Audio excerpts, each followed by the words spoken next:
Good evening, everyone. I think it's time to get started.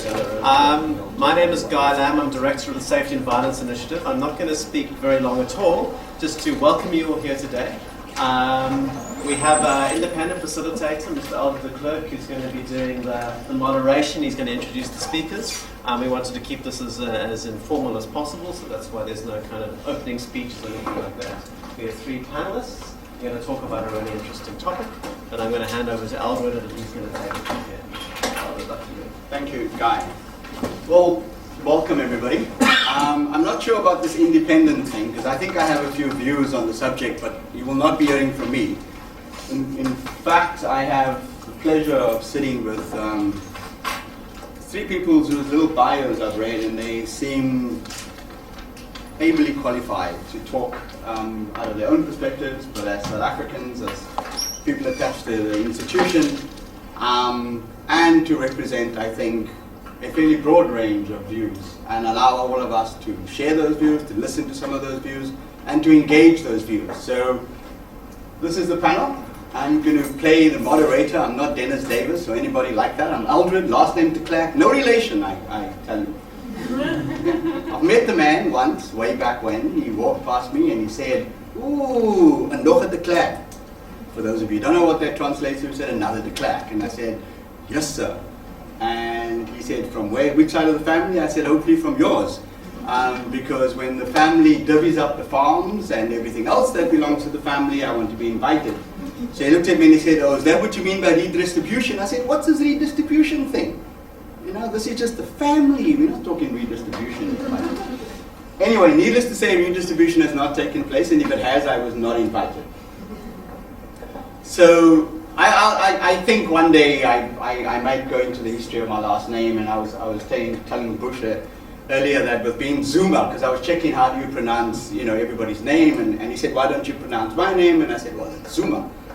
And he looked at me strangely, and I said, "Well, my name is de Klerk," and he had a good old giggle on my behalf. So I guess that explains it. Not that there's an intimate relationship between Zuma and de Klerk, but historically I think they must have sat around the same round table at some point, just like we are.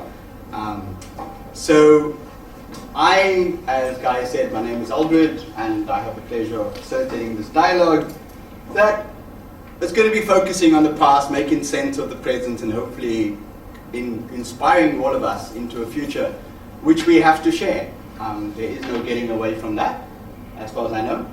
Yeah. And I will be but making sure that each of the speakers have the space to share their views and for us to listen to it, and then we'll have time to engage those views. I'll be a little bit of clock watching without being too intrusive. So if I am, just kind of wave at me nicely. We had a bit of a toss-up and a coin as to who goes first, and it fell to Tatu Pule to go first. So she's going to go first. And from a little bio, she describes herself as a young activist on campus and who's concerned about transforming her immediate surroundings, and that is something we should all be concerned about. And she gets involved in various structures at the university, and she's currently this SRC chair on transformation and social representation. Representativeness. Responsiveness. Oh, even worse, responsiveness. And she's a member of the Rose Must Fall movement, something that I got to read about in the papers. I wish I was here at the time, but we can't be everywhere. And the Trans Collective. So from that perspective and more things. Thank you so much. You need the microphone. Yeah, no, I don't think I need a mic. Firstly, I'd like to welcome everyone here and thank you for inviting me to sort of share my views on this opinion. Greetings to you all, and thank you for inviting me once again. So I think this is a very important discussion to be had, and appropriately so, it's being hosted by the Safety and Violence Initiative of UCT. And it's these words, safety and violence, that have preoccupied my mind lately. For a number of reasons, and due to a timeline of events that we have all been a part of at this university, starting to my own personal experiences in the past few years. I'm gonna lay out the sort of the context of this of what I'm trying to say by giving background and elaborating on this timeline of events. So I actually wish Ms. Gasa was here because I was gonna mention her and use an opinion that she had voiced. This comes from the 12th annual Nelson Mandela series. It was a dialogue about gender, and Mrs. Rasha Mashal, had made a point that in South Africa, although we have seen more laws, we've seen women being protected legally, there are more structures and there's more women representation, this has been accompanied by violence towards women, more violence in the physical, emotionally, and also psychological abuse towards women. And what Ms. Gasa said was that in her objection to this, or at least in trying to elaborate this, was that focusing on the violence itself, what we see as women abuse, is not actually doing the topic justice. And that the problem, in fact, is at the point of origin, the point where we conceptualize, and this discussion took place around the conceptualizing freedom. What is freedom? And it is at that conceptual basis, at this basic foundation level, that we got it all wrong. Part of what she said was that she mentioned how even in the current discourse, we still get people who vehemently state that the African sexuality is rigid, that homosexuality is foreign, and while history dictates that African sexual ambiguity is very much a part of our culture. So she called it a crisis of imagination, a crisis of origin, a crisis of not knowing who we are and what defines us. And I'd like to just park that over there and encourage you to, if you haven't seen this lecture series, for you to watch it. And it mentions a number of points which are useful in this discussion. And I want to unpack this notion of violence that was mentioned at that late stage, but a recurring topic whenever we have to discuss issues of transformation. So I'm referring to, for example, in the invitation to this event, it was highlighted that this conversation is taking place in light of the racial incidents that took place at UCT last year, in light of the violence towards the Rose Must Fall movement ever since its inception. And I'd like us to sort of dig deeper into that and see what is this violence? How does it manifest itself? Does it manifest itself differently for all of us? Is it one of the most contentious topics? Or what are we actually trying to say? Because in both of these cases, one is a physical violence. A group of students were alleged to have attacked a man or woman. I'm not quite sure of the specifics, but it was a racial incident, and it was an incident of physical violence. But then again, we see the Rose Must Fall movement and the violence that they have experienced, the Facebook comments, the victimization that they've experienced, and we go into that kind of violence, and what is that kind of violence that they're experiencing? Because with physical violence, we can point it out and we can problematize it when it happens. But what about other kinds of violence that we face? That the violence towards our bodies, the violence towards our psychology, and towards our spirits. So that is the concept of violence in itself has become very ambiguous, and I'm saying this because it's a concept that I embrace its ambiguity. If like we started this thing called the Trans Collective, and our first poster was of us posing bare breasted. And that was a form of violence in like with regards to our perspective, because although that we identify as women, people refuse to let us define our own identity. But as soon as we recognize that our bodies are political, that they're political instruments, and what we do with them actually does make people uncomfortable, that's when people are willing to recognize us as women and say that, but women are not allowed to pose like that. But yet we have rugby guys all the time, like walking around without any t-shirts. So we haven't really sorted this this issue of transness. So it would be very difficult for anyone to have a conversation in that context, because it it's a form of epistemic violence to them, because it disrupts their understanding of gender. So as a trans woman, that is a form of violence to me. It's not illegal. It's not because even the law sees me as a male, so I can't be charged for public indecency. So it disrupts the system and it contradicts. So I'm speaking of violence in the sense that it's a form of contradiction as well. It's a form of raising issues and politicizing them. And when we look at violence and its a relationship to safety and how sometimes there's safety in violence, how some people, as a political standpoint, they choose to be violent. I mean, if you look at the trans collective, the way in which we utilize our bodies, it's a political standpoint, it's a political stance. It's us trying to claim back our right to humanity. So in that form of violence, we found safety. And also in reverse, in safety, there's also violence, because now we speak of consciousness and assimilation. And whether or not me adhering to the societal norms, the policing of our genders and sexuality, how that does guarantee me safety, because I'm not vulnerable. I'm not going to be victimized because I'm sticking to societal norms. But that is a kind of safety that I personally don't think is worth living. So some people might find safety in violence, and I think it's relative to our consciousness. Because once you know exactly what assimilation means, what it means to let go of yourself, like that in itself becomes violent. Safety becomes violent, and your only form of sanity is to rebel against it and protest, because that is the only way, especially in today's world, that you get listened to. If you disrupt people's lives, that's the only way that your humanity can be put on the table and can be discussed.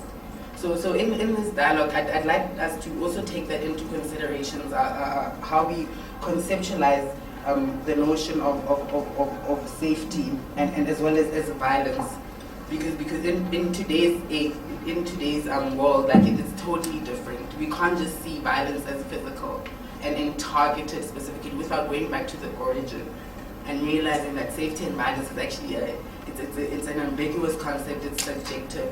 And sometimes violence, when it's inflicted, it's for political reasons. So when we go back to the topic is nicely put as struggling with the past, making sense of the present, and imagining the future.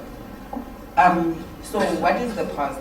The past is political, and I like using this word political, because it says that even though I didn't live in the past, like even though I was born in 1993, knowing what happened in my past and why some of the experiences that I experience today, how they actually came about, that sort of invokes a political being in me, because now it makes sense. It makes sense why I face certain difficulties, and having that knowledge, I'm now empowered to make a difference. The past is blurred, it's polluted, it's biased, and it doesn't take into account all of our rich histories.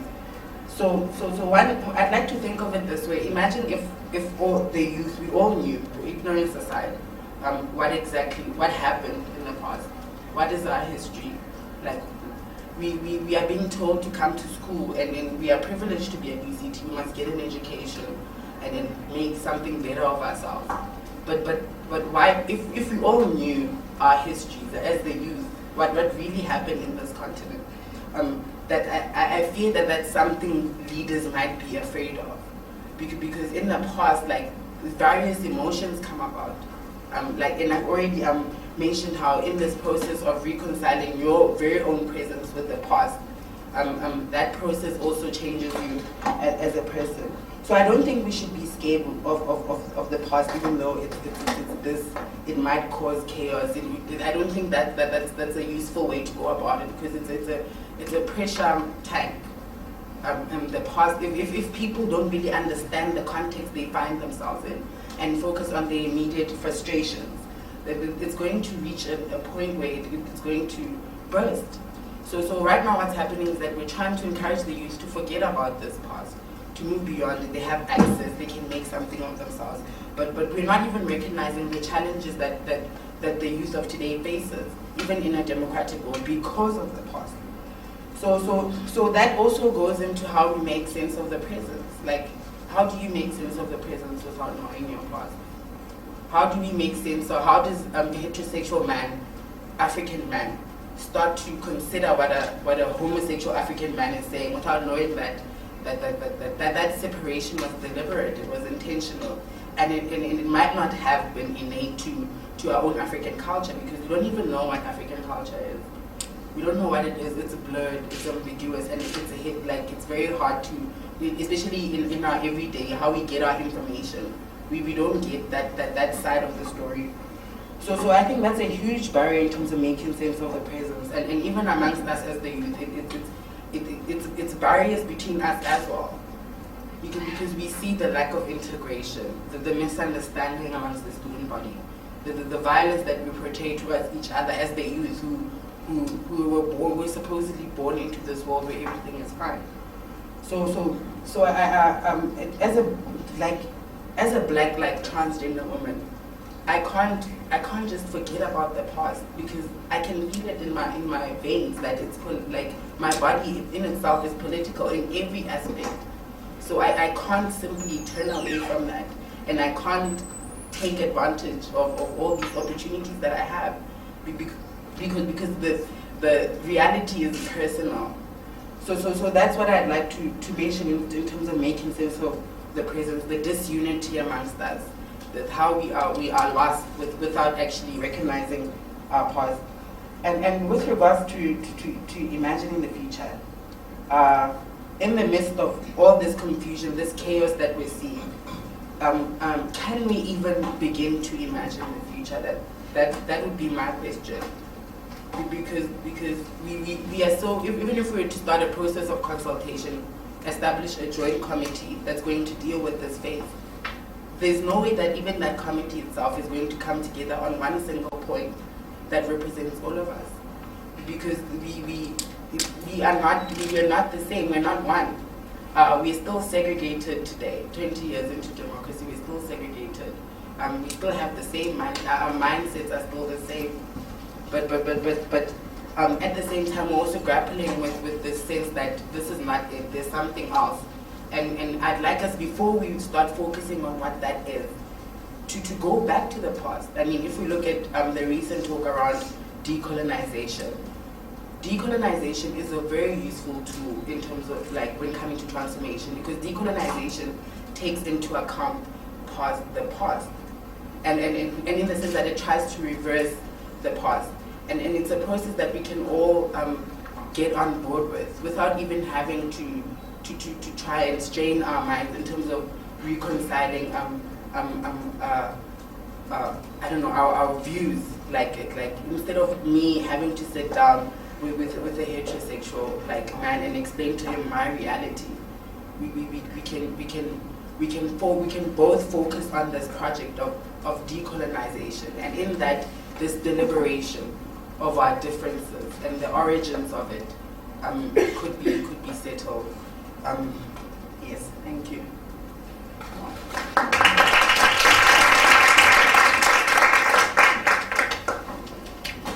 There's a lot of food for thought. I don't know about you, but I'm trying to take notes and try to find some hooks that will allow us to facilitate discussion after this. Thank you so much for giving us a lot to think about. I will encourage you to continue to listen as avidly as you did to the next speaker, Rushle. I might need a mic. I usually struggle with projecting my voice. So Fine, we'll get to pick one. There's No, no- this one. Yes. This one? No?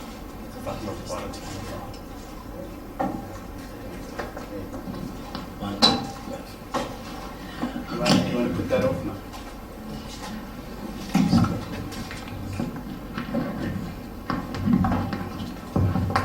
We'll make it Okay, good evening. Thank you for being here. Thanks, Tato, for those opening and thoughtful remarks.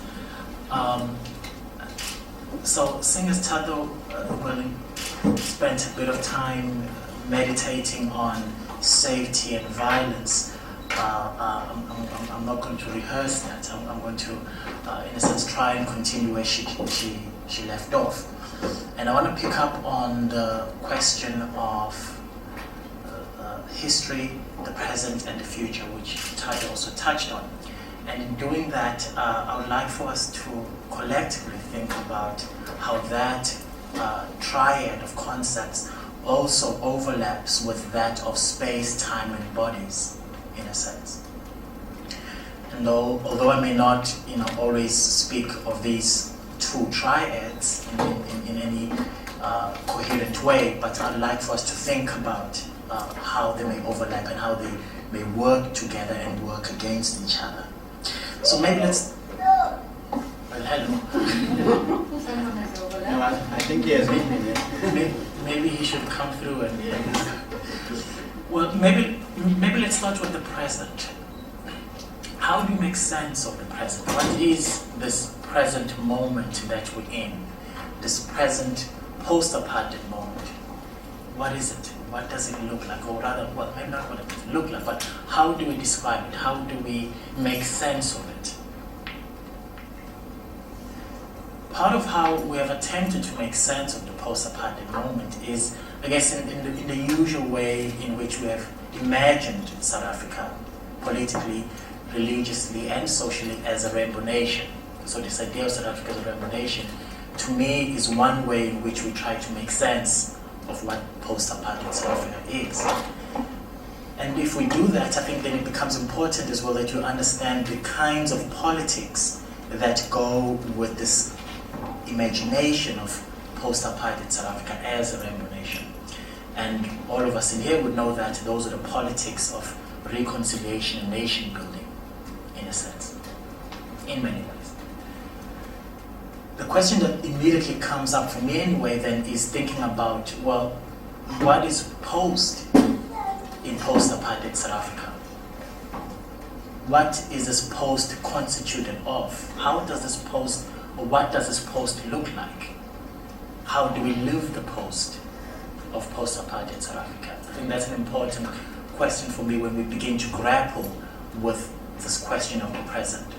Because then we may want to ask whether indeed there isn't a situation more of a continuation rather than a break.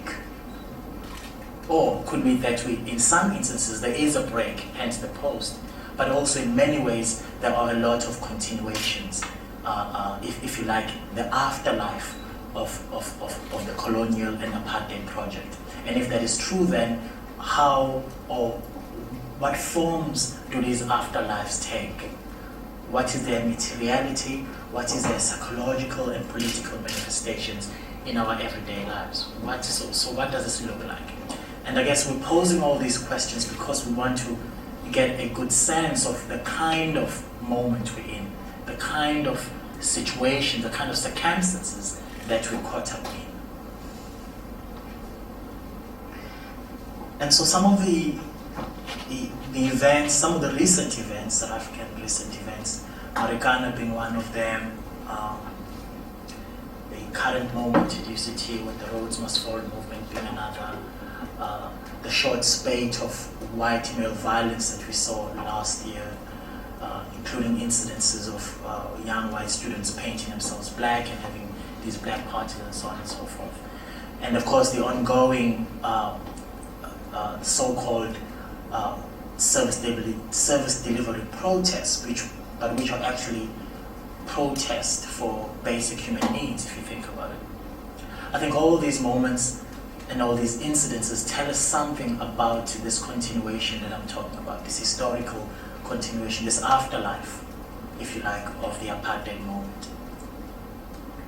And it seems to me that the problem with thinking about South Africa as a rainbow nation is that it wants to, or rather it makes no space for these other narratives, for these moments of slippage and spillage and these returns to the past in many ways.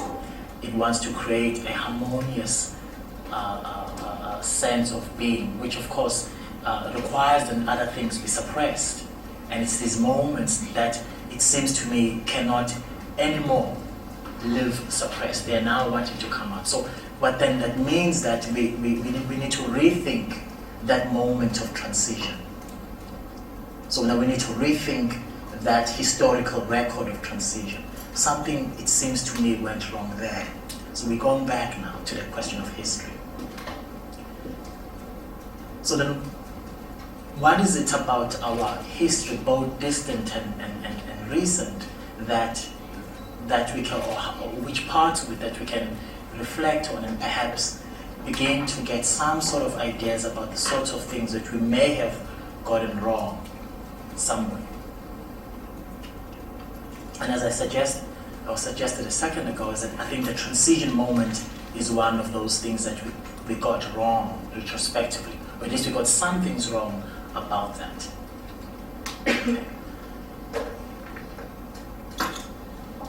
And one of the things that we got wrong, it seems to me, is in this way. So if you look at the history of the colonial project, including apartheid, I see apartheid and colonialism to be continuous in many ways. That was a project that sought, on the one hand, to make things out of a category of human beings and to allow other human beings to exist as such, as human beings. So then that what we created was a relationship between things and beings. Things of labor, most of the time, mostly, tools of labor. So black bodies being used and black subjectivities being reduced to being tools of labor.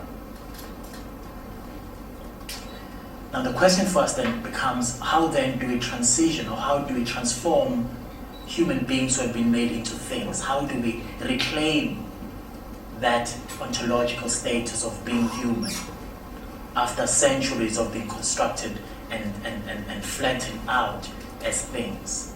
And I think that's one of the things we got wrong in the transition. So that our transition then was taken as a single event. 1994 was a single event that marked that break. And what that is emancipation. It's not freedom. Emancipation as that first step towards working towards what freedom might look like.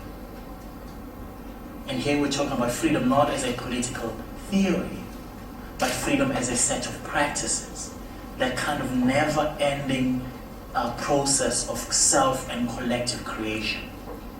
Right? That's what we missed. Okay. Where 1994, or the Constitution, or the new flag, or the release of Nelson Mandela was taken as a kind of cosmic moment where South Africa was born anew as a rainbow nation. And that is why we're partly here today. Partly because the events that I mentioned earlier, what they point us to is that there's a way in which history lives as a kind of, as legacies that are written in the body. And particularly histories and legacies that are written in black bodies in this particular instance. Right? And it is these legacies, and therefore these bodies and black bodies as archives, as particular types of archives, that we're seeing this resurgence now of these moments of uprising, because the sense of history being written in the body cannot remain silent anymore. So the bodies that were made into, if you like, in that colonial moment, that were silenced, that were made into if you like, property in persons, or emerging now once more as living corpses, and the corpses now wish to speak and to speak back. And then the question is, how then do we contend with the speaking back, where these living corpses, black bodies, living corpses, want to speak back? Those are things to think about the past. Let me say last few more remarks about the future then.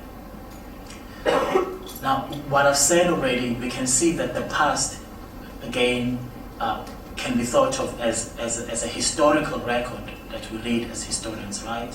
But also the history or the past is also a living thing, lives in our bodies. And therefore, we can speak of present histories. Right?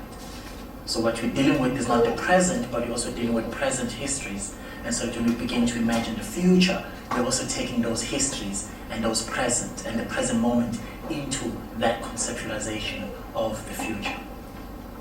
Okay. And for me, it seems that our challenge in this country, in this institution, has got to do with that, what Tad was mentioning here, this question of the imagination. On the one hand, I think you spoke about the crisis of the imagination. Wilson Harris talks about the illiteracy of the imagination. And I think both are relevant in our moment in this country right now and in this institution, where there is both the crisis of the imagination, but also an illiteracy of the imagination, where we are struggling to imagine a radically different ways of being human, radically different ways and modes of being human. And I say modes because, for me anyway, the human is not a telos. It's not a predetermined being or thing, but the human is made and remade and therefore is produced as well. Right? And is produced, I want to argue for us, the challenge is to produce a new genre of the human through these practices of freedom. Well, what are these practices of freedom? We might want to ask. It seems to me that part of these practices of freedom is precisely returning to a particular kind of archive. Let's call it an undisciplined archive in the space, in the university space. So when students call for a decolonized curriculum, what they are calling for is a return to a different kind of library, other than the Western library from which we've been reading from. Because it is from that a particular kind of human figure has been given to us, from which we've been told what it means to be human. The human, the economic man, the political man, and so on and so forth. And I think what we need now, that archive is bankrupt. We need a different archive. And we have that archive. It's called the Radical Black Tradition Archive, that begins in the 18th century, and Black thinkers thinking about precisely the question, what does it mean to be human, emerging out of the experiences of slavery. Okay, and I'm going to say with this one last thing in that practice, what freedom might look like. And I think Haiti, the Haitian slave revolution, and Haiti being the first Black republic in the world, is instructive in this sense. Because what, for example, the women were doing in 1794 in Haiti, what they were demanding then was equal pay for equal labor. And what that points us to is that freedom and equality are synonymous. We cannot have freedom without equality. And so that when we begin to think about what freedom might look like as a set of practices, therefore how can we live and practice equality? How can we how can we create different kinds of social relationships? Ethical social relationships. But the problem we have now is that the kinds of relationships we've inherited from the past are deeply unethical, or at least they are perverted ethics, colonial ethics, apartheid ethics, ethics that kill rather than give forth a different kind of being human, way of being human. I think I should stop. So, thank you.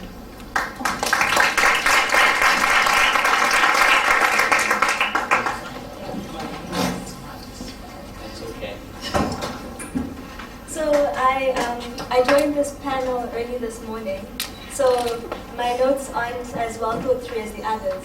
I asked to go last because I thought it would be the easier position, being able to build on the first two speakers, and now I realize that was a terrible mistake.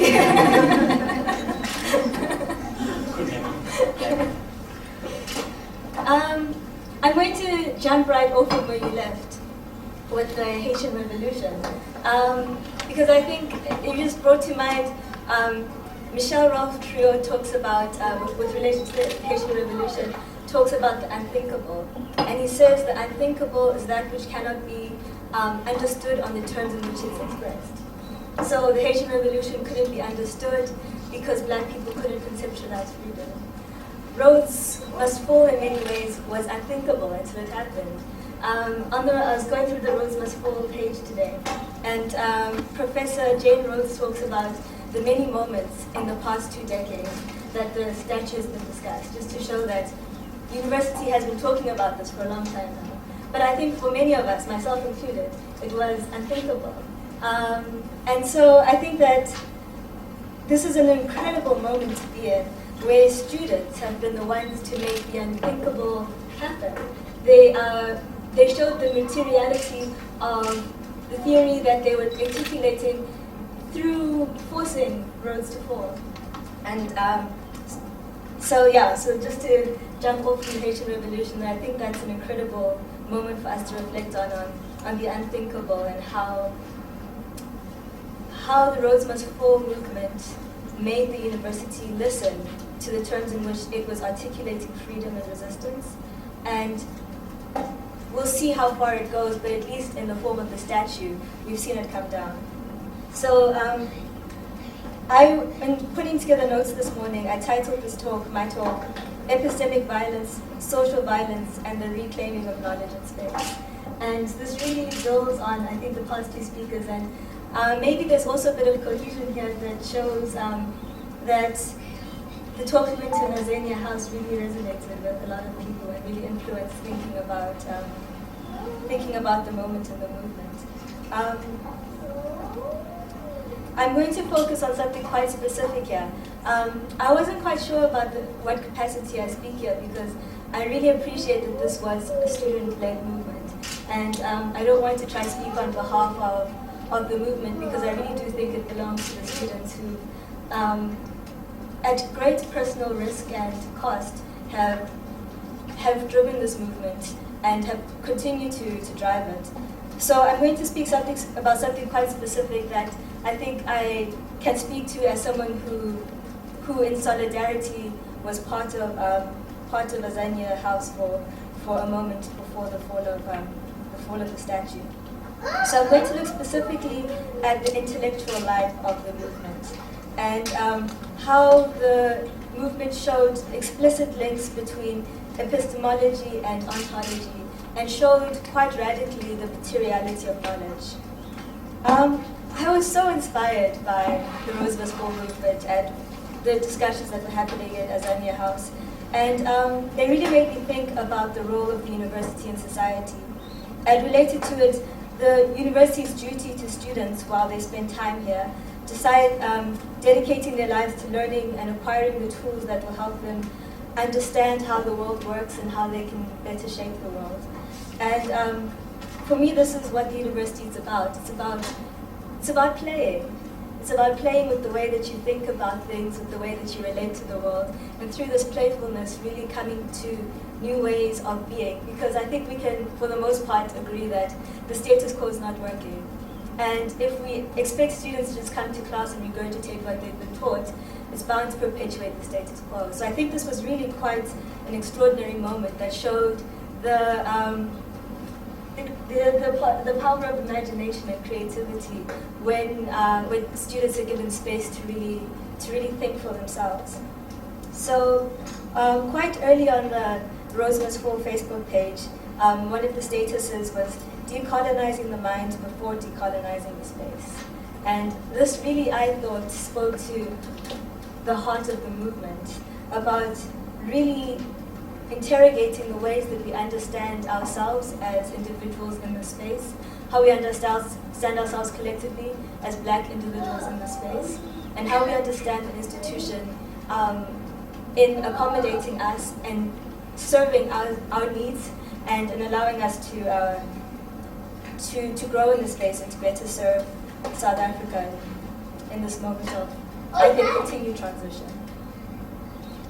So there's been a lot of talk in the media about how the Rhodes Must Fall movement didn't have leadership, didn't have direction, was not a very intellectual movement. And I think this speaks to the limitation of trying to comment on something you haven't participated in. Just by taking a cursory glance at the library that Rose Hall put together, is quite exceptional. The genealogy of studies on identity and race and class and sexuality that the movement was able to collect. I just pulled together a few of the names that are in this archive, in this library, that show the way that students are really going from the beginning of the Black radical tradition with Du Bois and other prominent thinkers who were explaining how blackness functions in society, up to some of the most contemporary thinkers who were talking about trans rights and intersectionality. And they've really been able to draw connections from these different moments and translate them into their lives in the university and what they need to see. I mean, in this archive, they've got Du Bois, they've got the early independence thinkers in the continent, you know, the Nkurumas and the Macareras. They've got the Mina Mamas who are talking about African feminism, the Bikos, the Bell Hookses. There's really such a concerted effort to make sure that the movement draws from the best thinking that we have available to us to help us reshape the university. Because I think what's really important in this moment is the amount of pain that people are expressing. There are students who are talking about not being able to get the full benefits from their education because they can't participate in class, meaningfully. They can't enjoy the social life that allows you to play with ideas in different settings. And you have staff members who are coming and also talking about experiences of isolation and types of epistemic violence that limit their ability to work in the university. And so I think it was coming from very real lived contexts, the stories that people were bringing to the space, and were then drawing on different intellectual traditions to make sense of these experiences, to theorize them in very sophisticated ways that take Du Bois's ideas of slavery and the early industrialization, to make sense of 2015 UCT and why there is such resistance to the statue of a really terrible person falling. So I think that this comes to decolonizing the mind before the space, that at the center of the movement was the importance of knowledge. Not knowledge just for its own sake, although that's also important, but knowledge to shape the university and to shape what we can do from what we have in the university to change South Africa. This has become a cliche, but I think it's still quite important. How to use the master's tools to dismantle the master's house. Audre Lorde famously said you can't use the master's tools to dismantle the master's house. And so in Azania House, it was about taking different tools that have come from different moments of dismantling the house. And how do we, in this moment, further dismantle the house that is housing so much oppression and so causing such harm and hurt to so many people. And like any scholar worth their salt, the movement went to original sources, which I think really speaks to the intellectual commitment of the movement. One of the documents in the archive, in the Rose Hall archive, is Cecil Rhodes' will. And I thought that was quite powerful because this will, amongst all these documents by black radical thinkers, shows how Rhodes imagined all this money he'd gotten from pillage and from theft and everything, how he had imagined that being used to perpetuate his legacy, to make sure that what he had dedicated his life to building was maintained long after his death. And I think that really shows how the students weren't just trying to make sense of their own lives, but they're also saying, what was Rhodes' vision for South Africa, for the university, for the continent? How does this fit into what we are seeing from these different texts that black authors are showing us, how they've made sense of blackness and its role, its place in society?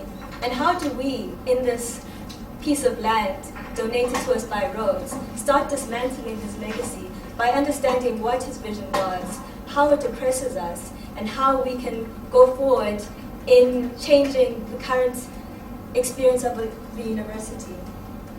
So through this, there was a lot of theorizing about representation, visibility, and belonging along intersectional lines. You know, race, class, gender, sexuality. All of this was constantly coming through. And what was really great, I thought, about the movement was there was the obvious challenge to the statute and to the institutional culture of the university, but there was also a challenge within the movement. When some men were saying there's too much attention being paid to feminism, there wasn't, you know, women and allies were not shy to say no, you know. We're going to talk about feminism, but we're not going to talk, you know. And this is this real commitment to decolonization within the movement and within the university. And I think this is something that we haven't seen a lot in movements in South Africa, and really gave me hope about the future of organizing, political and social organizing around the country.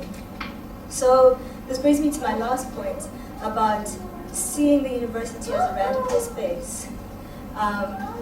That the university doesn't have to just be this tower up in the sky where people go and get very practical skills to go and make lots of money. This can and should be a space where we are interrogating our own lives, the lives that we're going to lead outside the university, how society is organized. And I think this Rosemer's Fall movement showed how you can take really high theory. I mean, when you hear the way that students were articulating power, I mean, this was like Foucauldian Bordeaux. This was really high theory being translated into very practical tools of understanding what they're experiencing. And I think that this shows that what's happening in the classroom, there's a lot good happening in the classrooms, something good that came out of this movement. You know, students have this theory and the tools that they are not scared to translate into their own lives.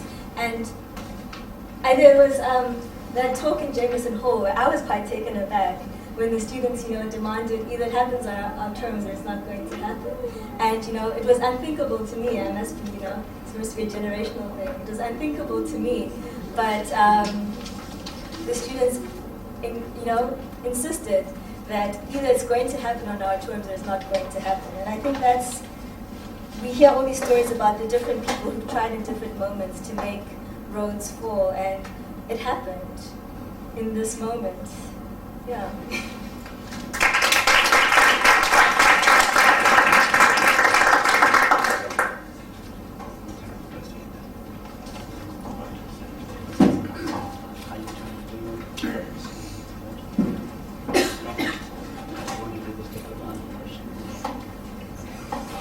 Just conferring.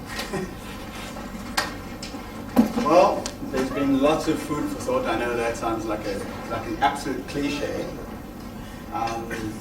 And trying to knit the past, the future, and the present into the space, bodies, and time. Thank you for that. Thank you too for the fact that both violence and safety and our bodies are political. Yet they're riddled with contradictions and confusions. And in imagining this, do we have the language even to begin to talk about this and think about it differently? And how do we think of using theory and current concepts and maybe give them new meaning, if nothing else? You've heard all of this. I have made some notes and I have loads of questions. And also, thanks to our three speakers, a whole new way and other language to begin to think and talk about some of these challenges we face. So what we've agreed to is that we will just open it to the floor, take a few questions or comments, either clarification or addition. Please keep it short. I know there's not a lot of us. We can have a second round. And also trust that someone else will ask you a second or third question. That often happens.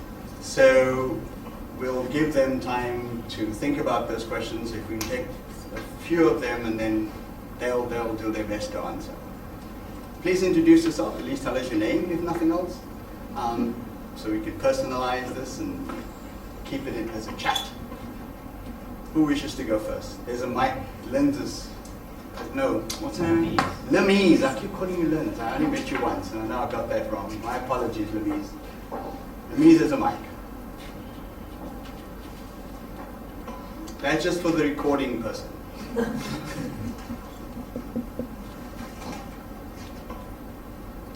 Offer a silencing narrative. A silencing narrative. Yes. This present moment that is not post.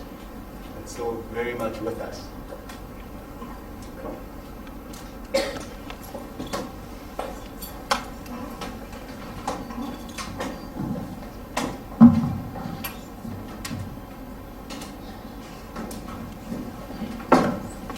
Thank you.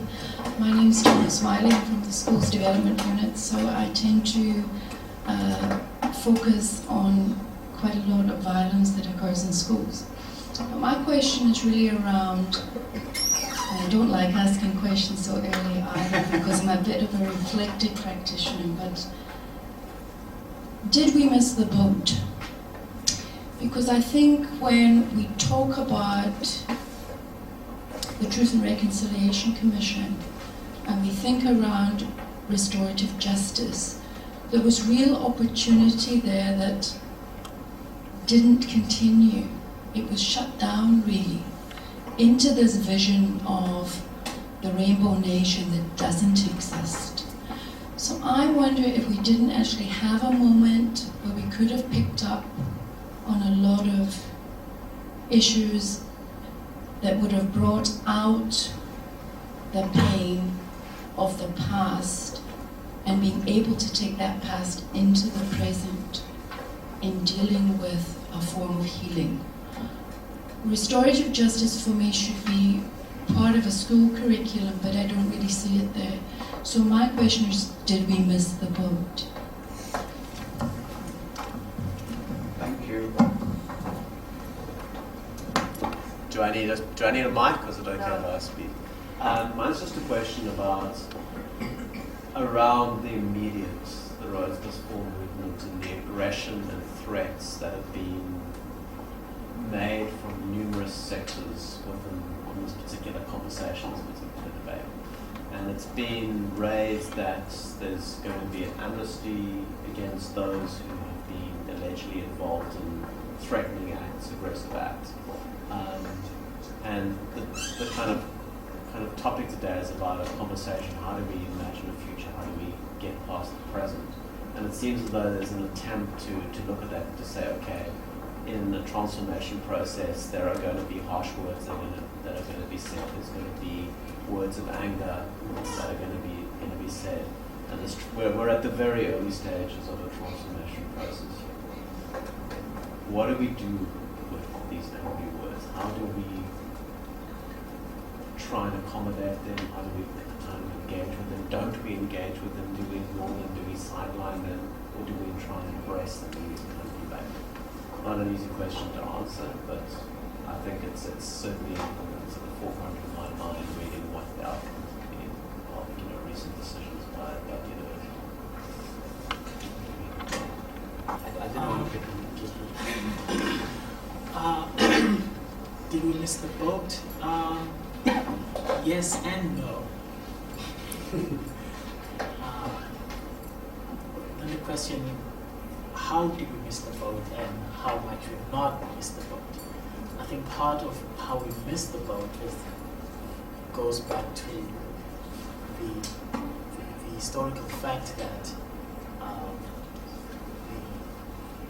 the moments leading up to the kind of public negotiations were preceded by a few years of secret negotiations, so to speak, funded by gold mines, consolidated mines. So big capital South Africa funded this. So right from there, I think we missed the boat because it meant that particular interests were going to be protected right from the start. So you jump many years later, you have Manekana, which is a moment of protecting those very same interests, capital interests, incidentally mining capital interests. So that's one way in which we missed the boat, is the fact that the money and the funding that initiated, even the initiation of the negotiations was premised on the protection of white capital interests. And that remains at the source of it. So when people, in a sense, in ways that sounds rather rhetorical, say, white capital interest, white privilege, that's partly what it relates to historically. So it's that umbilical cord, if you like, that remains with us today, in a sense. So that's one way in which we miss the boat. The other one has got to do with this kind of crisis of the imagination, in a sense, literacy of the imagination, but which comes out of this very first moment in which I said, which is to say that in many ways, when the Soviet Union failed, the ANC in many ways found itself without a political imagination of what South Africa could look like. Because there was this idea, if you read the Freedom Charter, that in a sense was a kind of socialist document in many ways. So the Soviet Union falls, then ANC is apparently without a kind of liberation ideology at that moment in time.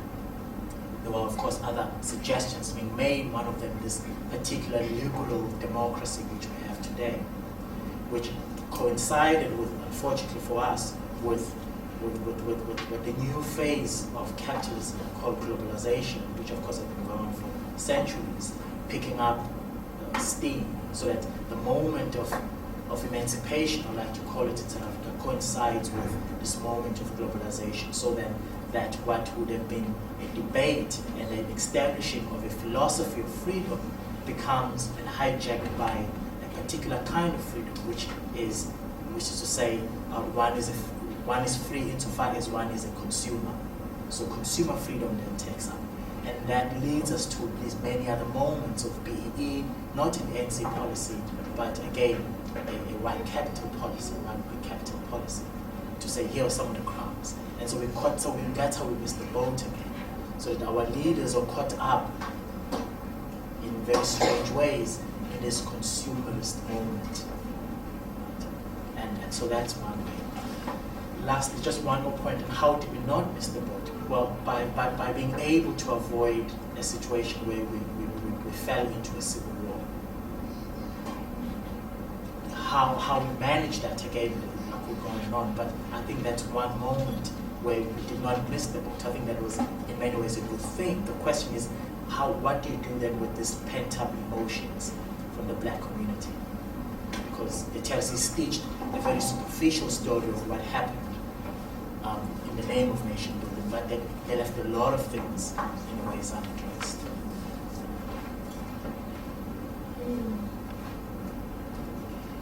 I think we've gone through kind of like waves in South Africa. Like, I'm thinking about women's rights movement. You had in the 50s quite progressive articulations of women's rights. I forget the name now, but the National Women's Organization said, there is no, sorry?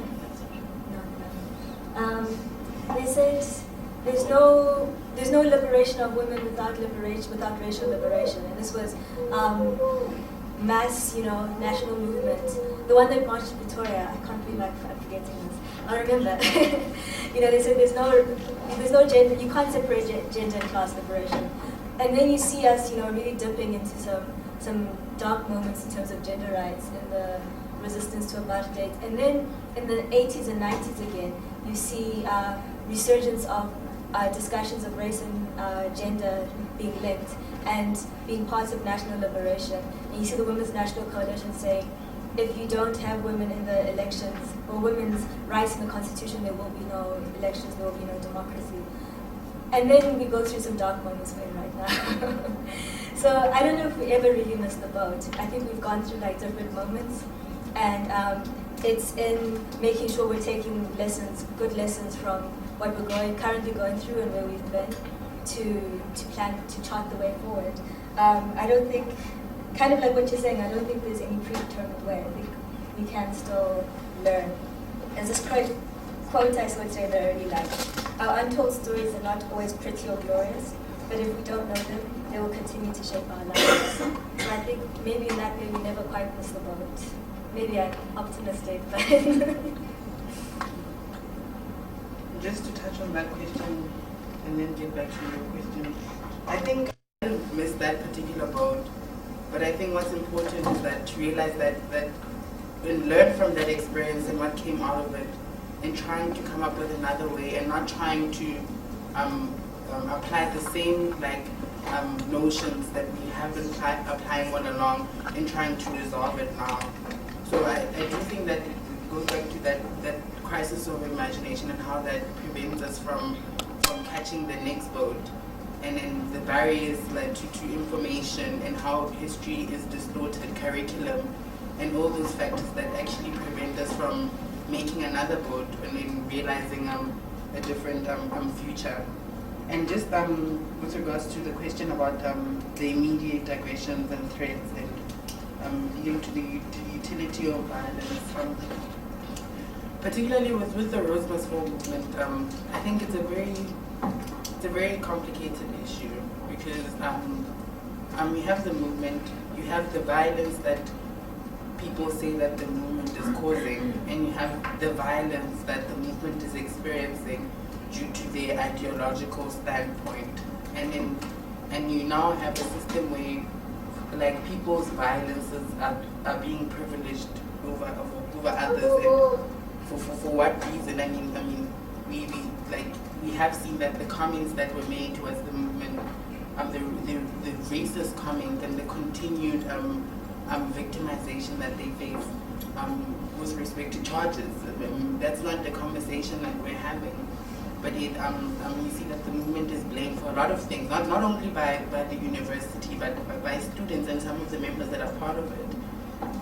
But yeah, I do think that even the word amnesty, I mean, judging from what you said about the movement, it would be hard to see why amnesty in particular, with that choice of that word, to how that is violent towards the movement, how that, the implications that it has towards ideology. It's to my experience, it's a movement that's guided by principle, and if you're guided by a principle, how do we judge your actions? How do we separate your actions from that principle? And I think it goes back to what Ms. Gassa said, that when you perceive something as violent, you don't punish it, you don't try to suffocate it or remove, but you investigate as to why does this seem like a disruption? What is it disrupting? Who's safe and who isn't? And who's really being oppressed? And I think it's by engaging with these core issues that we'll try to resolve what we see as a symptom of an ideological debate. Sure, as well, just very quickly. I think, the question of violence, to me, Fenton again is helpful here, because he reminds us that the colonial encounter right from day one is a violent encounter, and so if we accept that the foundations of the creation, first of all in 1910, of South Africa as a union of white South Africa itself is a moment of violence, preceded by many other moments of violence. If we take and accept that the establishment of this university itself it involves moments of violence against people who had to be removed here so that the university could be built, and so on and so forth, then it seems to me that violence in its various forms, symbolic, psychological, psychic, structural, and so on and so forth, is going to be part of the struggle that's going on here right now. And so then that we cannot get away from this question of violence. And then for me, what is also important to distinguish is struggles and violence. Sometimes struggles are not necessarily violent in a sense, but sometimes what we do is we engage in struggles to respond to violence and forms of violence. So that's something to think about as well. And then another thing that is good to, that for me that is useful to help to think about is this concept. Du Bois talks about this concept of psychological wage, which is to say, what are the psychological benefits for you in this situation?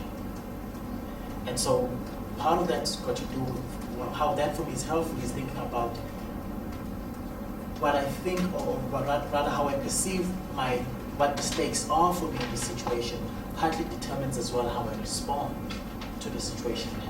And so I may choose violence in in its various forms, or may choose struggles, which may not necessarily be violent in their form, but may very well be perceived as violence as well.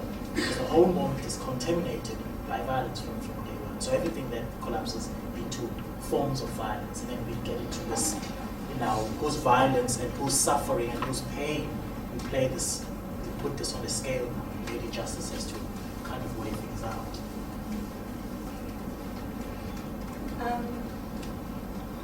I'll give a quick disclaimer that I haven't been that involved in the movement since the fall of the statue, and I've been out of town a lot, is why the excuse I'm going to give for that. But so I am quite cautious about speaking, having not been that intimately involved for a long time. But I saw what the students were experiencing from Facebook and people writing there on the statue on those boards as pretty intense violence. And I think that it was an intensified version, I think, of what lots of students communicated that they experience on a day-to-day basis, not being able to move freely through the university space, socially, academically, on all sorts of levels. And what was happening on Facebook, I think, was speaking to why they can't, People, very young people, throwing around the K word like it's 1952. They are showing that the students were not imagining this as a space that is violent and that violates them.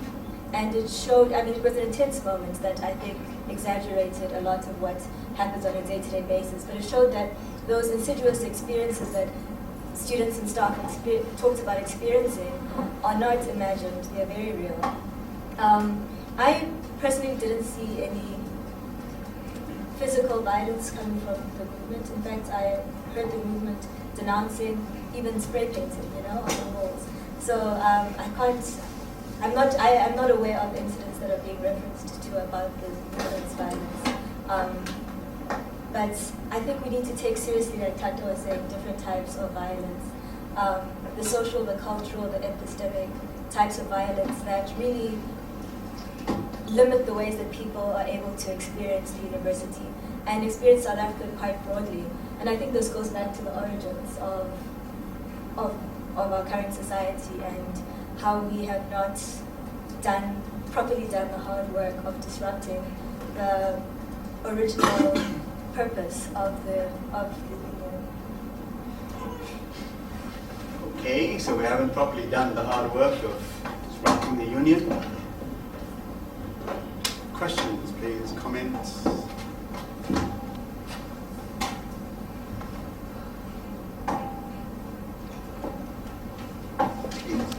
So I have a question, but it's not related to the university. And I guess it's specifically for Claire, because with your psych background. How can we initiate this process of mass decolonization of the mind and encourage mass self-actualization if the struggle for so many is located in the physical and it's about basic needs and service delivery? Are the discussions meant to happen concurrently? This is of imagination. To me, it kind of doesn't make sense. It's kind of, as a friend of mine would say, lazy logic. In the sense that we all know where we want to go. I think that's why the students protested, because we know the kind of future we want.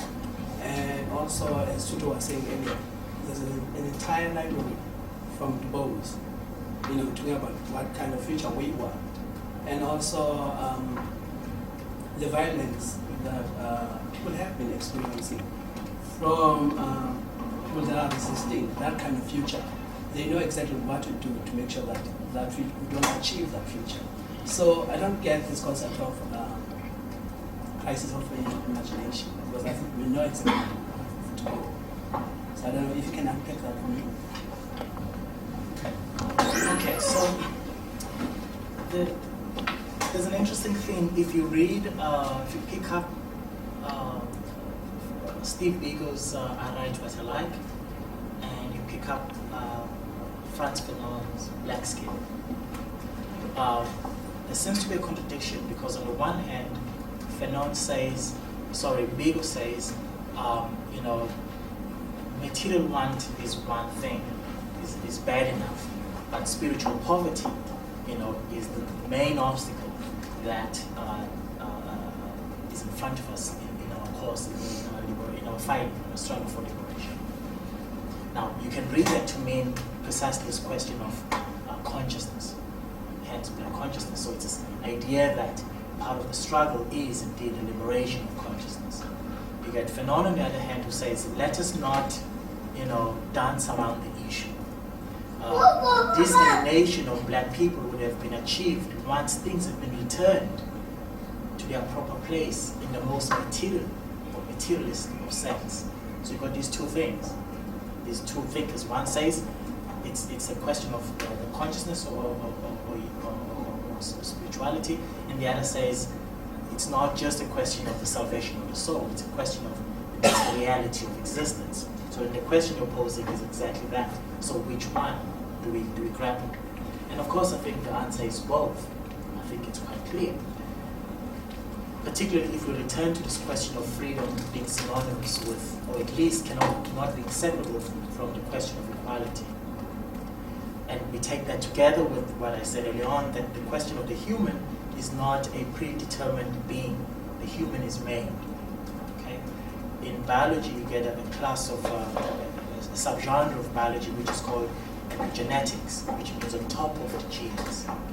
So to take into account environmental factors and so on and so forth, which means that to include the fetus within the mother's body, that already is an environment which the baby lives in.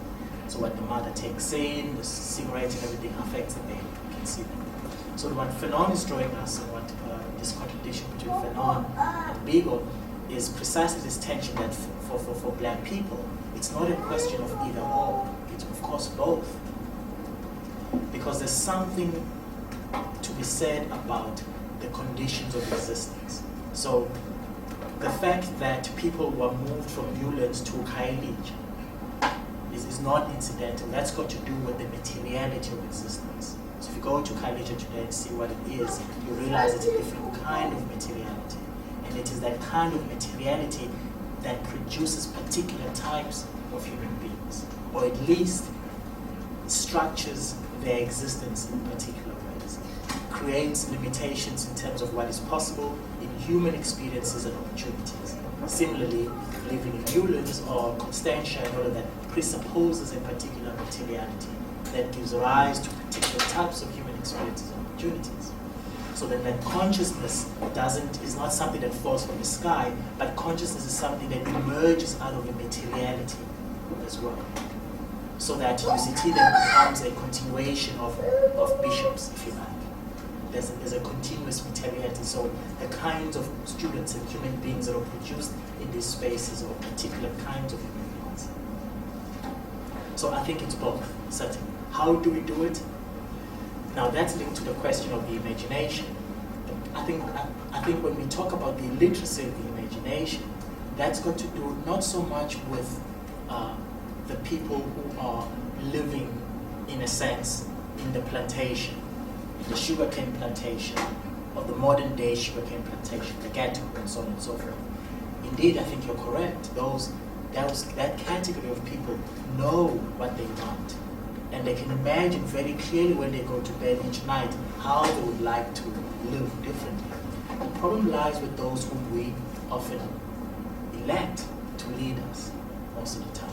It is they who often are the least imaginative, the least creative, the least moral or ethical, the least most times in many respects.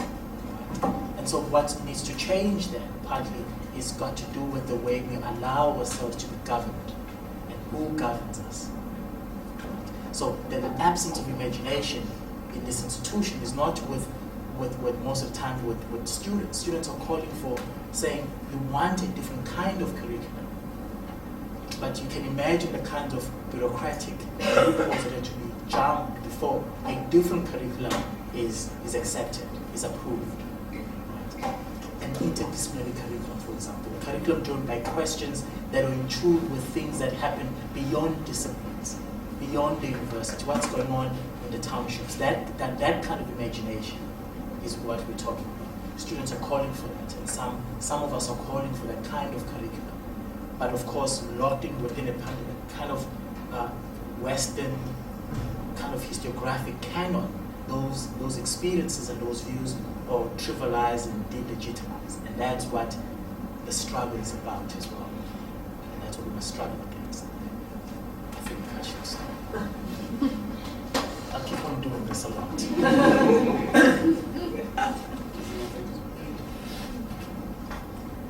Yeah, no, I can go. I mean, I think you covered those questions very nicely. And also there's the crisis of imagination. I think perhaps maybe it should be a crisis of consciousness. I think that is a more appropriate term, because I think far too many of us live within the constructs that have been created to perpetuate the system that we're currently in. So my question would be, if I live in a township, like, what is my daily experience? Am I equipped to imagine like a bigger world out there? Like, what is black patriarchy mean? Does it exist? Is it something that we want to address, like, or homophobia? All these, we find ourselves in this world where we don't embody the kind of future that we want, which is why I think it's important that there first has to be a decolonization of the mind and a massive conscientization, because when we realize that the fact that we have been displaced, the fact that we're removed from our land is a problem in its own, that my destiny was never to grow up in a township and to stay there, but rather that is due to very, very intentional actions in the past. And I think that is the most important step, because I also think it's very dangerous to put a lot of weight on leadership. I think the community should lead, the students should lead, and the leaders should educate, they should inspire, and they should work on empowering their constituencies to be the change that they want. So currently what's happening is that we all live at different levels, and decision making is concentrated. The people that actually know what's going on in this country, there's a very few of them. Other people are living in these worlds that have been constructed for them, and how do we break those as a means to getting to that future that we want? Because I think it's important for all of us to be on the same page. And also, I think we should also look at the policing of people's bodies and imagination by the state and by institutions. Do we allow people to actually contribute to this future that they want? Or do we lay charges on them? Do we marginalize them? And do we suppress the inner opinion? Like, those are the questions that I think we have to start unpacking in order for us to move forward and to massively conscientize and to resolve this crisis of imagination. So I think the constructs are also very important, and they're very hard to get out of. And then the decolonization of the mind is I think it's a priority in trying to imagine the future. No.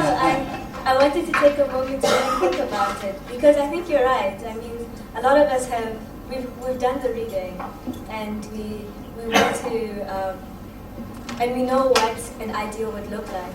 So maybe the crisis of imagination is in what we actually imagine to be possible. That we can all think that, we can imagine what equality looks like. We can imagine the type of world we want to live in, the way we want to be treated. But whether we think that that's actually possible, and whether we can think about ways to make that possible, and whether we're willing to make the sacrifices necessary to make that possible. I've also been quite impressed with the white privilege project that students on campus have set up. And I've been following some of their stuff on Facebook, and they talk about how you have to be willing to give something up if you're really committed to this idea of equality and living well with people who don't enjoy the same privileges you do. And so maybe it's about whether we are willing to break down the division between theory and praxis, like really. Theory and practice. Praxis, I feel like shaking them up. They've been really sort of like on point in terms of answering these questions in a really sort of sweet political way. So let me take the TRC and throw it to the three of you and say that essentially the TRC project was meant to be a truth-telling project and not a reconciliation project. And I think one of the things you skirting around is the fact that we've made what essentially we've called unholy and unlivable compromises. Because we couldn't imagine doing it any other way. And I think Tutu, the one thing you were saying about the students was the fact that they sat there and said, this will happen. And you were, oops, okay, maybe we should give things up. So following on your last point about white privilege, is it so that you have to give things up? Because they didn't give things up. And we, in creating this project, gave up a lot because we thought that that's what it is about. It's this thing called compromise. You're going to be willing to give to get. And that's maybe shows how limited our imagination is. So, yeah, you've all hinted around that. So let's see what you think about this stuff.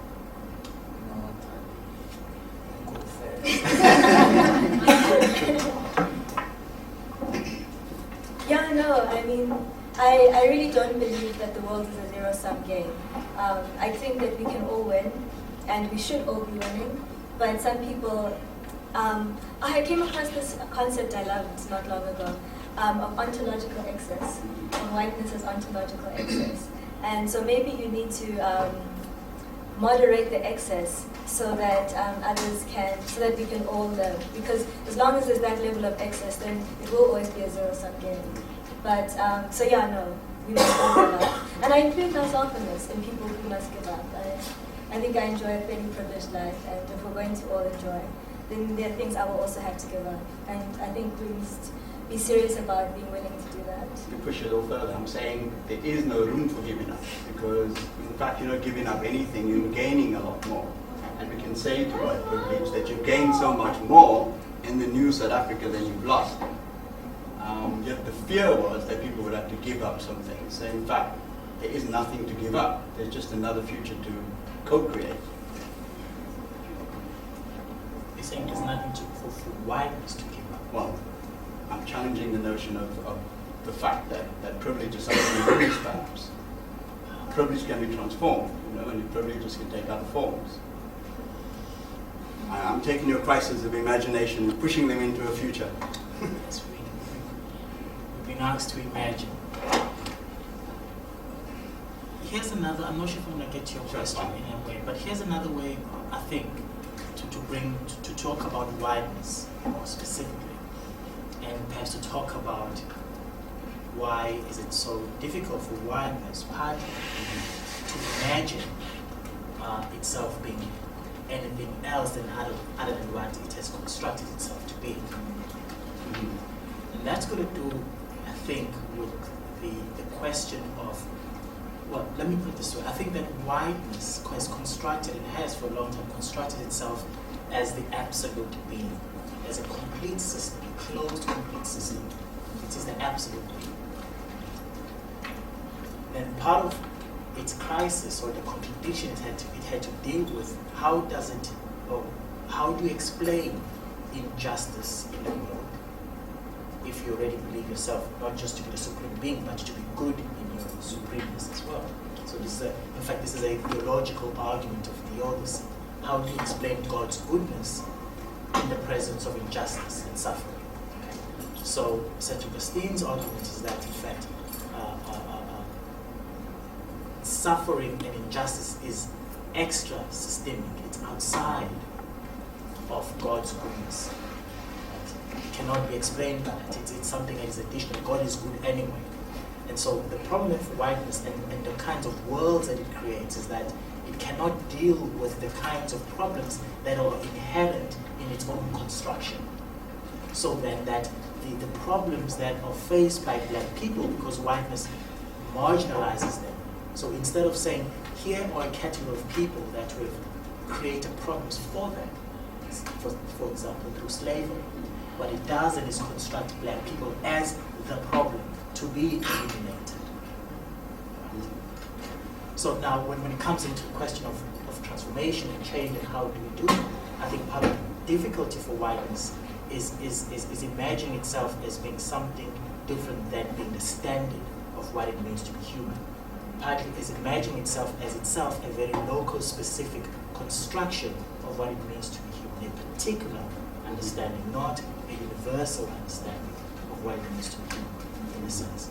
So then that whiteness cannot imagine being anything else than what it already is. And so you're correct. There's nothing for whiteness to give up. It has everything to gain moving forward as well. So it appropriates and feeds itself through appropriation of the other continuously. Loads of questions about meritocracy, therefore, and setting the standard and jumping through the hoops, but I won't ask them. I'm this university. So, please, we have a few more minutes. Maybe we can have a final round. Okay.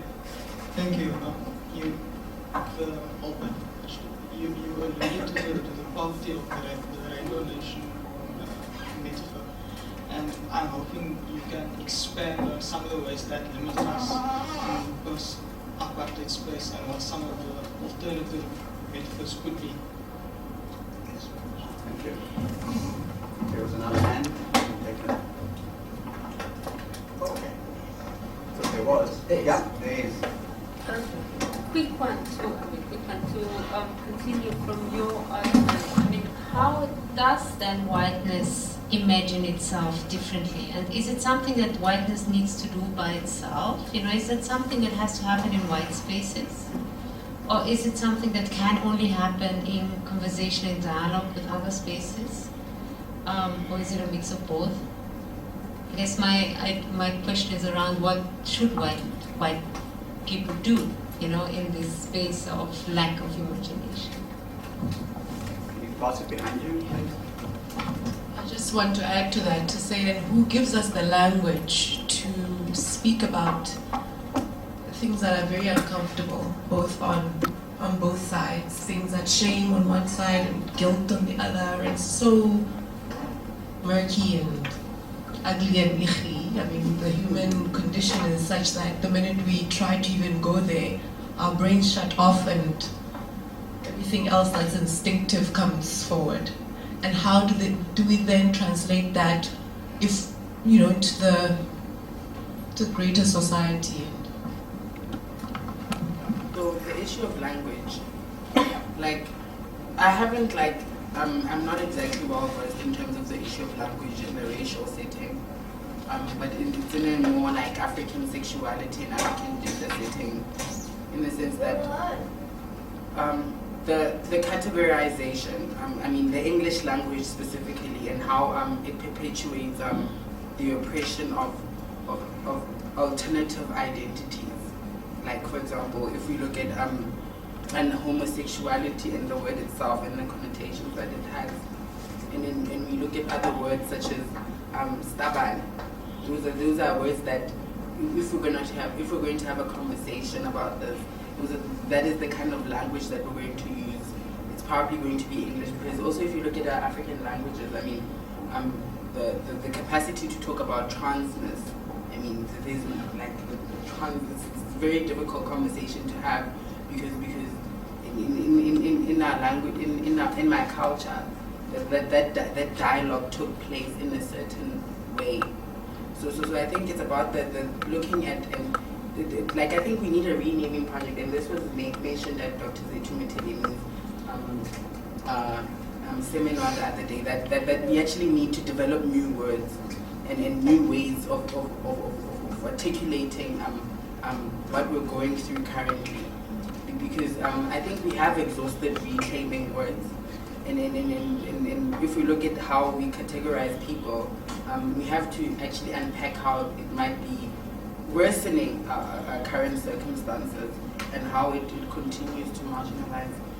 And also to the question of whiteness, I mean, through the conversations that I've heard at Azania House, and the discussions I've heard, there has been, I don't know if you could tell me which author purported this, that whiteness in itself, like, or privilege, cannot commit suicide.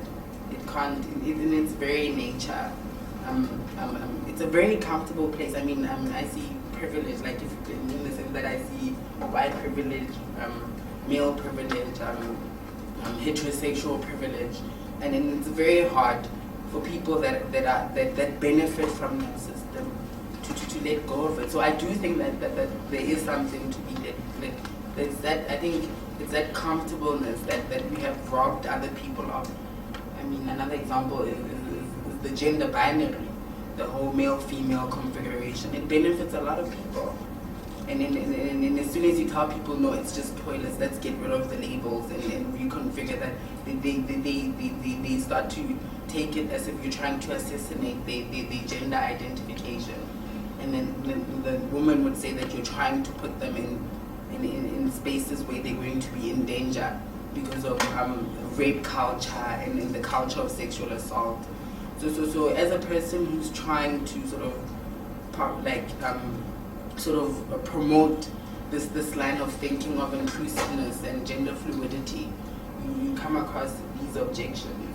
And that just shows how privilege in itself, like I honestly believe that projects such as the White Privilege Project are necessary, because this notion of privilege cannot be dissected in the space of the oppressed, because like they say, it's actually much bigger than like the trans struggle is much bigger than cis people.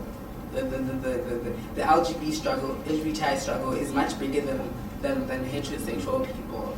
So I think that's how I would see it working together, having these centers where if we put together everything, and then it amounts to something at the end of the day, because whether we like it or not, we all have individual work to do, all of us, and we have to, the process of decolonization is a personal one, and I just believe that with privilege, it's a very, very hard thing to let go of, and I don't think it's going to be an easy challenge.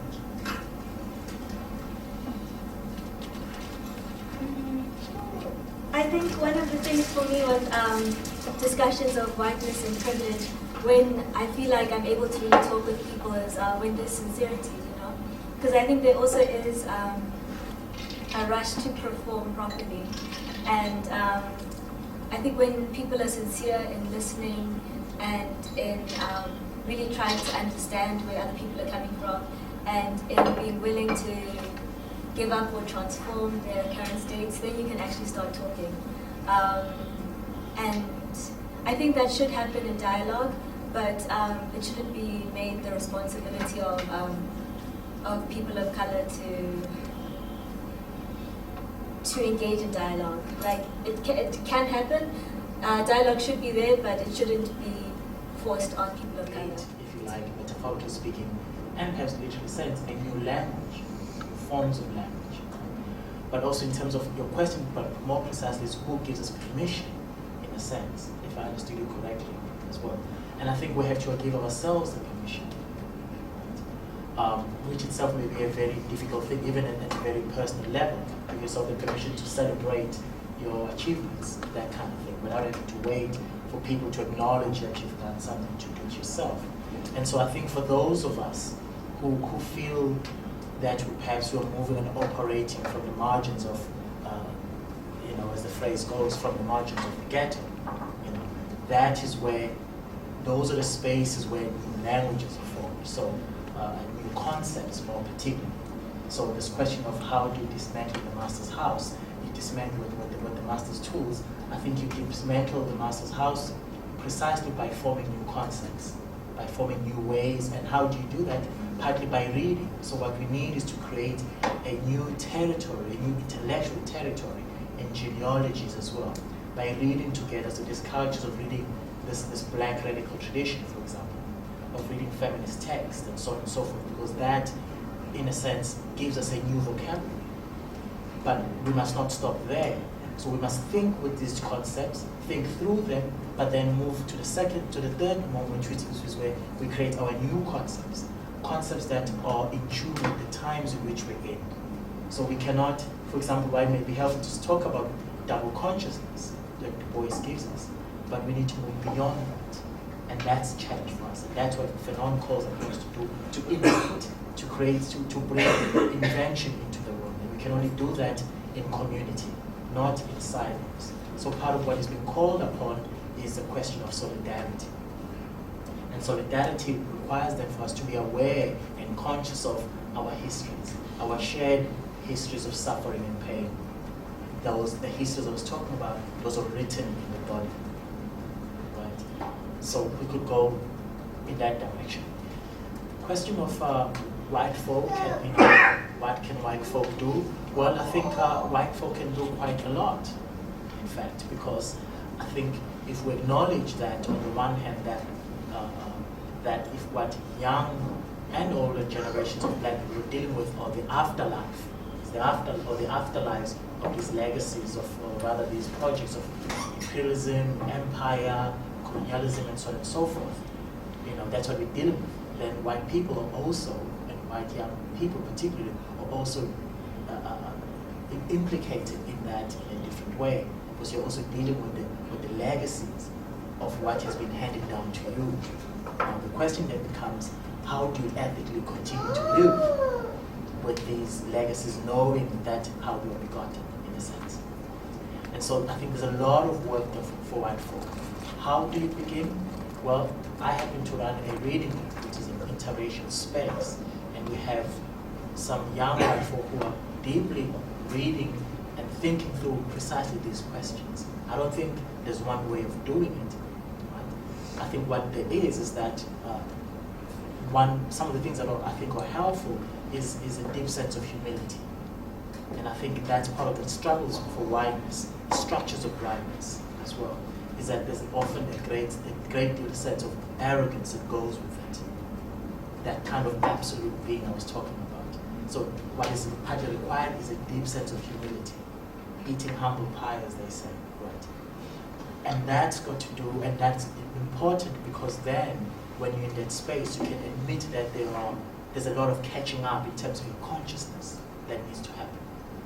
So yes, it's partly an introspective, a moment of solitude, but also getting back into conversation, into breaking bread, as it were, with other people who are in the same struggles as you, who are thinking through the same questions. So it's about changing the culture around the dinner table, about what we're talking about as well. So it's all those little moments as well, but I cannot say what it is entirely, but also fundamentally it's about having a thirst for that. Because if there's no thirst for it, you're not going to seek it out. And the question is, where does the thirst come from? And that's another question. Lastly, then, the question of the Rainbow Nation. I think the Rainbow Nation image of Rainbow Nation is problematic because it wants to create a homogeneous story, a simplified, flattened out story of harmony, where actually there isn't. So where there is fragmentation, discontinuities, ruptures, spillages, flows, and all sorts of things going on, it wants to create a sense of a kind of unitary sense of kind of what they call the danger of a single story, I think. There's a TED talk, I forget what her name is. And the Rainbow, Adichie, that's it. Adichie talks about that, and that's the problem with the Rainbow Nation, is that it tells a single story. That's what I was saying earlier on about these other narratives which are being suppressed, which are now refusing to go, unsuppressed. So there's another narrative, a question of gender, narrative which, and a discourse which is absent in the national discourse. There's no question. Where's the ANC Women's League? It's non-existent. They don't say anything. I don't see them anywhere. Questions of where the youth are. Who cares about the youth? If anybody else, or if anybody besides us. To explain something to him, and he'll be like, "Look, I'm a complex human being capable of complex feelings, like you don't have to dumb things down to me. Because like, there's another friend of mine who like I did the old thing with. I was like, imagine if it was your sister or like your mother. And he's like, look, I'm a complex person who can understand and empathize with someone and do it not because they're my mother or my sister. And I think it's also understanding on a very real level the ways that white supremacy compromises everybody's humanity. You know, it also reduces white people to people who it's assumed have to understand that someone is their mother or their sister to properly be able to engage with their suffering. And I think that is something that is harmful to everybody. And I really like your point about the relationship between language and frameworks, and how new language would require new ways of understanding things. That, you know, the word trans didn't exist in, as far as I know, in any language until quite recently, because it was a concept that wasn't broadly engaged with, at least in English, I shouldn't say in any language. It didn't even exist in English until quite recently, because it wasn't a framework that existed for the way people could understand gender and sex and sexuality.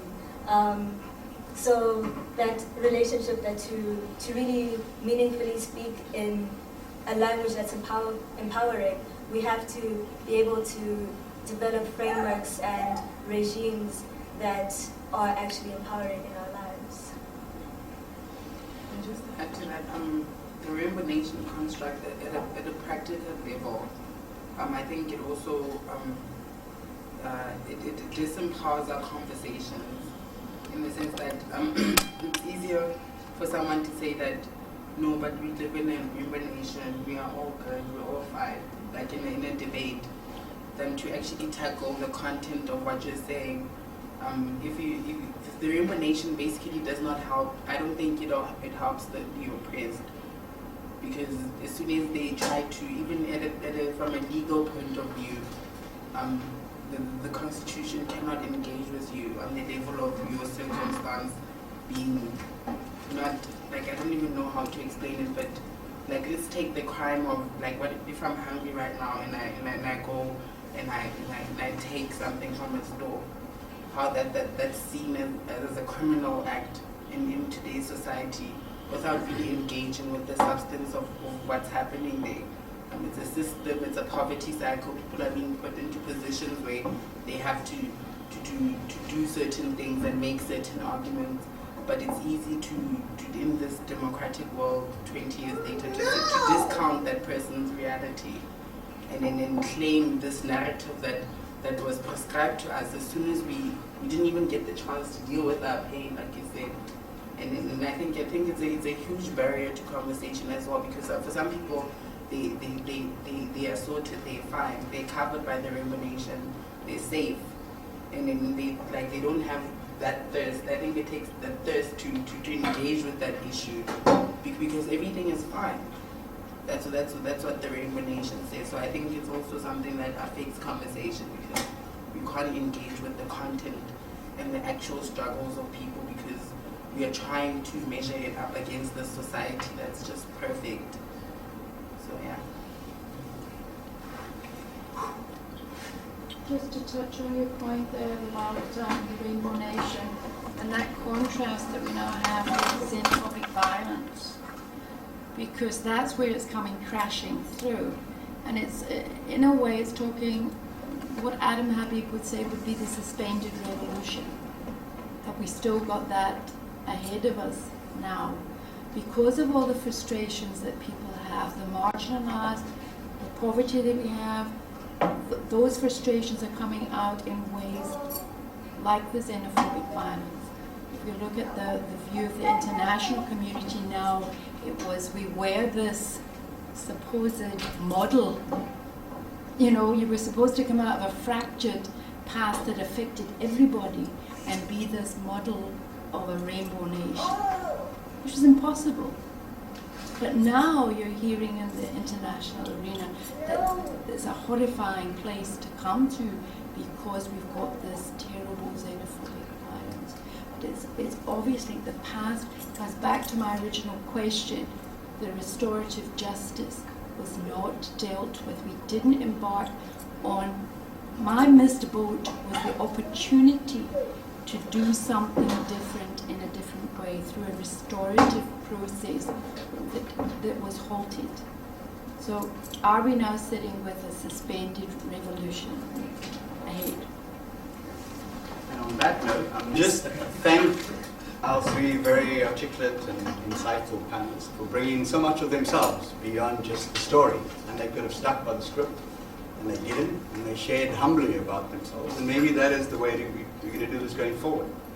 That it is a conversation we're going to hold, and it's one that I think even today, we may have not all agreed, and of course there are dissenting ways of thinking about this. And one of the elements that we have a problem with, maybe in terms of restorative, is that if you've criminalized an entire population of people, where do we restore? And if people go down to the company gardens to take their stuff, then they're called naughty natives. Now, we have a problem with that.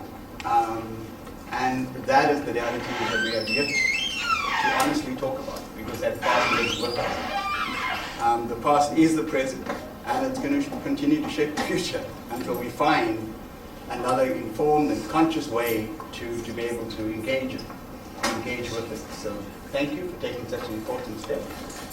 And you all did eminently well. You need some noise.